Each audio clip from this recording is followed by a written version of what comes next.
Hi అండి, hello, అందరు ఎలా ఉన్నారు? అందరు బాగున్నారని అనుకుంటున్నా. మామిడికాయ పులిహోర ఎలా తయారు చేసుకోవాలో చూసేద్దాం. ఒక గిన్నె పెట్టుకొని గిన్నెలో మంచి ఆయిల్ పోసుకొని ఆయిల్ మంచిగా హీట్ అయిన తర్వాత తాలింపు గింజలు వేసుకోవాలి. తర్వాత కొంచెం కరివేపాకు వేసుకోవాలి. తర్వాత పచ్చిమిర్చి, ఉల్లిగడ్డ వేసుకోవాలి. పచ్చిమిర్చి ఉల్లిగడ్డ వేసుకున్నాం కదా, ఇప్పుడు పచ్చిమిర్చి ఉల్లిగడ్డ బాగా వేయించుకోవాలి. బాగా వేగాక మామిడికాయ ముక్కలు వేసుకోవాలి.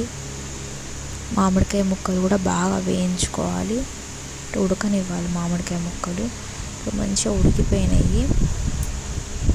ఇప్పుడు తగినంత సాల్ట్ వేసుకోవాలి.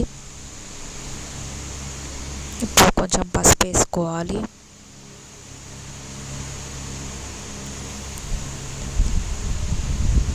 ఇప్పుడు మంచిగా కలుపుకోవాలి. ఇప్పుడు పక్కన మనం రైస్ వండుకొని పక్కన పెట్టుకోవాలి. ముందుగానే ఆ రైస్ తీసుకొని ఇందులో వేసుకొని కలుపుకోవడమే. మనకి ఎంత కావాలంటే అంత రైస్ వేసి కలిపేసుకోవాలి. ఇలా కలిపేసుకున్నాం కదా, ఇక మామిడికాయ పులిహోర ఈస్ రెడీ.